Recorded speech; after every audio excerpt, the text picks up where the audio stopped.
Oke, salam dan salam sejahtera. Dan kita hari ini dikejutkan dengan kenyataan yang dikeluarkan oleh Timbalan Perdana Menteri kita, iaitu Datuk Seri Zahid Hamidi, dalam isu kes CBT RM24.8 juta Kusadar.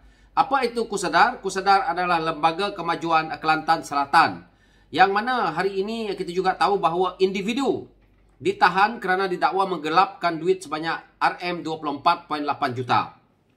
Apa yang saya nak ulas di sini adalah sebelum ini saya pernah mengatakan jika kerajaan yang ada hari ini dapat menang di negeri-negeri yang mana dipimpin oleh PAS, diperintah oleh PAS, kita akan dapat membongkar lebih banyak lagi penyelewengan, rasuah, ketirisan yang telah pun mereka buat begitu lama. Itu yang saya yakin sekali. Kita lihat hari ini, Kusadar ini, yang mana PAS berkokok dengan parti orang lain, PAS berkokok dengan pentadbiran orang lain, PAS berada dalam kerajaan 33 bulan, tetapi akhirnya kita lihat 24.8 juta hilang macam tu saja daripada Lembaga Kemajuan Kelantan Selatan ini, yang mana rakyat Kelantan hidupnya susah. Kawan-kawan kena tahu ya, Kusadar tu apa dia. Yang saya cek di laman Sesawang, yang mana hari ini pengurusi dia kosong, timbalan pengurusi dia kosong, dan banyak jawatan-jawatan yang kosong.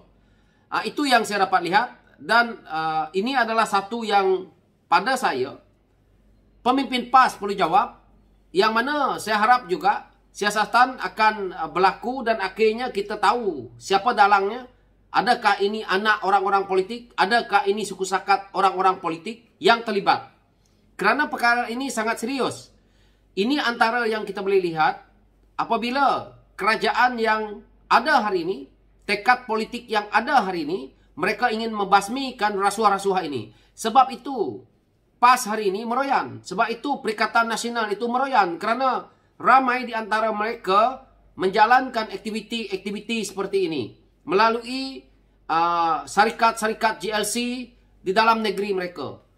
Apa yang berlaku dalam kerajaan negeri Kelantan itu, kalau kita boleh perintah ya, kita cleankan semua sekali, bersihkan semua sekali, dan kita kena rombak semua sekali, yang mana seperti mana saya katakan sebelum ini, isu air Kelantan, seperti isu Kusadar ini, dan yang lain-lain lagi, mungkin akan membuatkan satu penjimatan, akan mendapat satu impak yang baik, maka ekonominya akan kembali pulih sedikit, dan akhirnya akan menguntungkan rakyat Kelantan itu sendiri.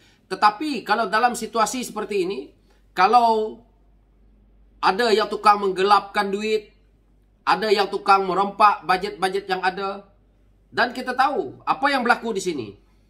Yang mana menteri yang terlibat adalah Timbalan Perdana Menteri sebagai Menteri Kemajuan Luar Bandar dan Wilayah, yang mana Datuk Seri Zahid Hamidi sendiri berkata, penolong akuntan ini telah melakukan perbuatan licik.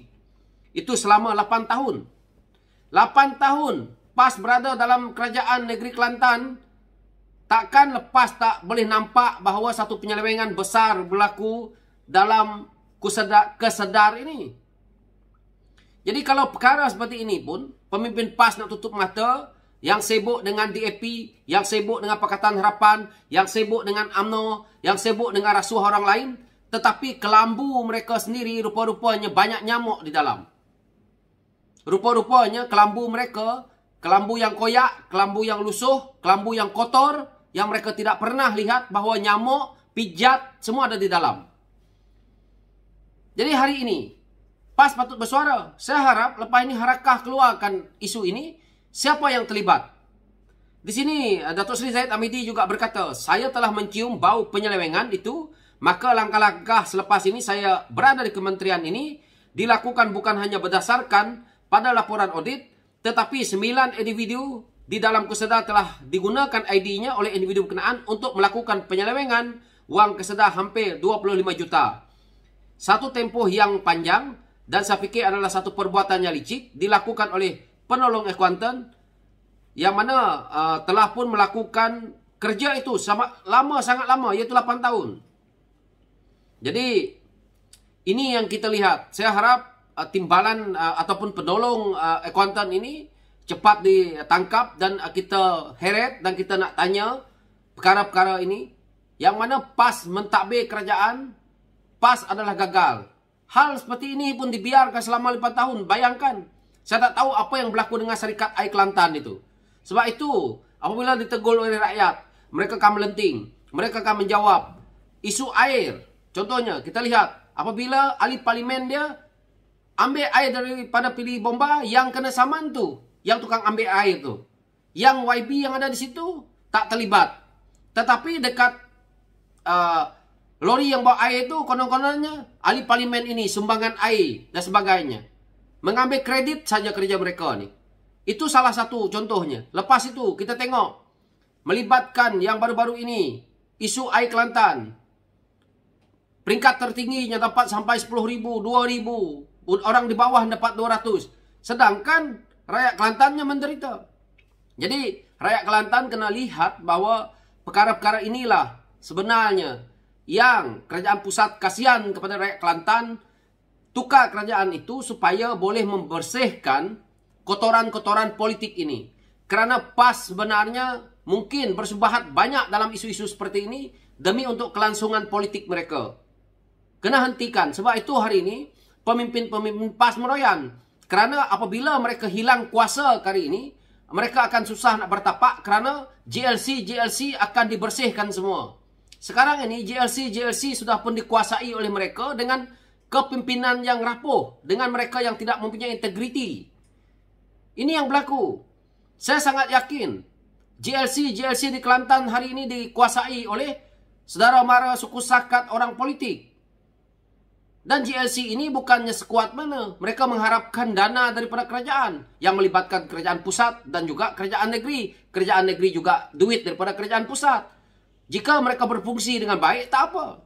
Jika mereka hanya menanggung beban, menanggung hutang dan akhirnya perlu dibantu setiap waktu, setiap kali, maka ini tidak akan memberi impak kepada ekonomi di sebuah negeri itu.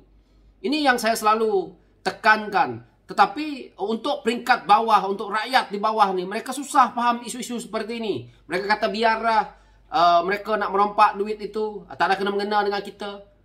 Individu yang ditangkap itu ditahan. Tetapi inilah dia moral story-nya yang perlu kita fikir bahawa pembangunan itu harus ada selarinya dengan menghapuskan rasuah, menghapuskan kroni yang mana mereka-mereka ini menggunakan kesempatan dalam kesempitan daripada kesusahan rakyat. Mereka semua bersenang-lenang, pemimpin-pemimpin PAS kaya raya, tetapi rakyat negeri Kelantan susah. Jadi perlu ada perubahan di negeri Kelantan kali ini.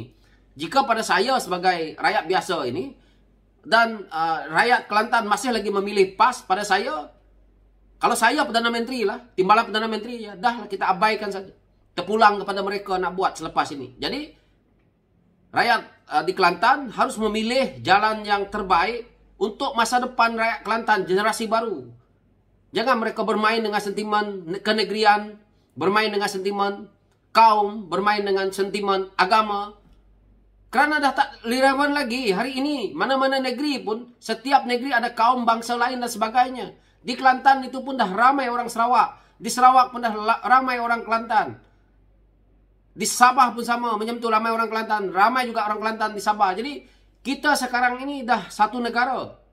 Bukan lagi memikirkan bahawa seolah-olah mereka tu berada dalam satu kepompong, Kelantan is Kelantan. Bukan macam tu dah. Jadi, saya harap kali ini orang-orang Kelantan ada perubahan. Kita lihat. Ini sebahagian daripada yang kita boleh lihat apabila kerajaan perpaduan ada tekad politik untuk nak membersihkan perkara yang begitu lama. 8 tahun.